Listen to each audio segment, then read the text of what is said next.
So guys, the brand new Heliostat exotic mission is now available within Destiny 2, and the main reason you're going to want to do this is to get your hands on the brand new exotic axe called Wolfsbane. Now currently you can only get the axe and all of its intrinsic upgrades, which we will cover in this video, but we're also going to cover quickly a little guide on some of the major mechanics inside of the exotic mission, just to help some of you guys out for your first time through it. Once you get your first time clearing it, it's a very easy mission to just blitz through and get the upgrades later.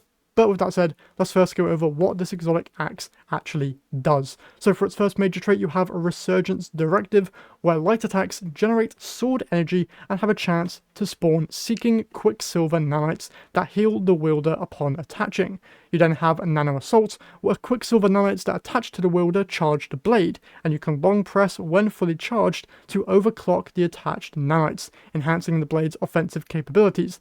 Light attacks will then deal increased damage to targets, and fully charged heavy attacks create a flaming Quicksilver Swarm Nado. So what that actually ends up looking like in practice, if you used the Axe Relic from Rise of Iron, it's literally plays the exact same as that relic did back in the D1 expansion. Let me just rally to the flyer to get more ammo, but the normal attacks are basically the exact same, and you do the same kind of slam wave attack.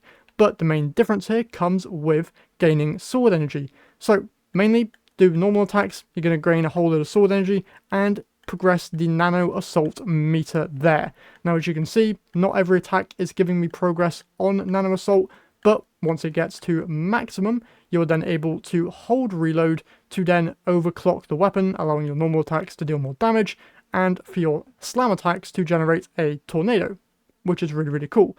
Now I think that just by default this weapon generates way more swarm or nano assault charge from defeating actual targets compared to just singling out one tankier target. That just might be copium, I don't know, but it feels like it generates more from actually defeating an enemy rather than just singularly attacking one. So my plan with how I've been using the weapon is use it to generate nano assault from defeating smaller, weaker enemies.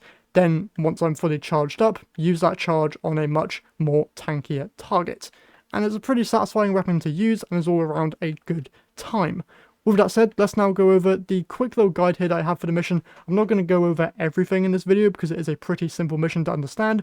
I'm just going to go over the two main mechanics that might stump you or might slow down your progress, just because these are the most complicated mechanics in this entire place, and that is saying something because the mechanics are very easy. So once you get a little bit of a ways into the actual mission, you'll then be thrown into this room, which will have three central monitors for you to interact with. You're going to have a central computer on the right hand side, on the middle, and on the left. You're going to need to send your Scion companion over to the right side console and have him interact with that console.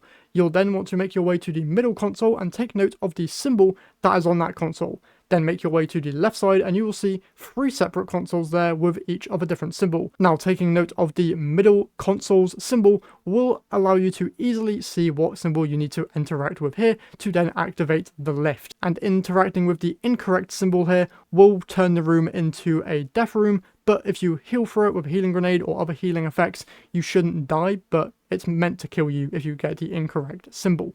Once you get the correct symbol, head down the left, and then you'll be thrown into probably the most difficult encounter in this place, but that's just because it's not very clear on what you're meant to do. So, once you get into the little pod section that you're meant to be going into, you'll see that there is a totem there that has monitors on each of the three sides. Now, there are a load of monitors on each side, but only three of them have symbols. You're going to need to take note of the symbols from left to right. So there'll be three symbols lit up, there'll be a leftmost, a middle, and a right symbol. Take note of which ones are lit and what the symbol actually is. Then go to one of the side rooms and you are looking for the leftmost symbol first. If you see the leftmost symbol inside one of the side rooms, send your Scion companion to interact with the main console that is attached to the much larger central container, and then make your way over to the side room and interact with the correct symbol. Interacting with the incorrect symbol here will spawn in enemies, and you'll then need to interact with the correct symbol. If you are in the incorrect side room that does not have the very leftmost symbol in it, none of the buttons will work at all, so you need to do these symbols in order. So as you can see in the gameplay here, I'm looking through the glass to see where the leftmost symbol is. If it's not in that room, I go over to the next room and see if it's there. If it is there, I send the Silent Companion to interact with the console, then I go into the other room, interact with the symbol, and keep on progressing like that. Once you've hit all 3 symbols in the correct order, you'll then continue through the exotic mission as normal. That's the only real stumping point that I got to that really confused me, so I hope that helps you guys out. With that all said though, I'm now just going to leave you here with all of the locations for the different Vex crystals that you're going to need to find within the exotic mission that you then need to destroy with the axe itself to then gain the different intrinsic upgrades. There are 9 crystals in total, and you can find them all within one run of the exotic mission. Doesn't matter what difficulty you do it on, but just make sure that you have the exotic axe equipped, because after you complete the exotic mission once, you're then thrown into the portal versions of it, which does have locked loadouts on certain difficulties, so just make sure that you have the axe equipped at all times before loading into the mission. Then just destroy these different crystals with the axe, and you should be able to get all of the different intrinsic upgrades. Now sadly, we do not know yet how to get the catalysts, but once we do, I'll be sure to make either a short or a community post or a whole video on how you can get those. My guess right now is that they are time gated, but we still do not know all the information there. With that said though, that's it for today's video. Hopefully you guys enjoyed. If you did, if you could leave a like and subscribe to the channel, I would very much appreciate it. And with that all said, I'll see you all in the next one.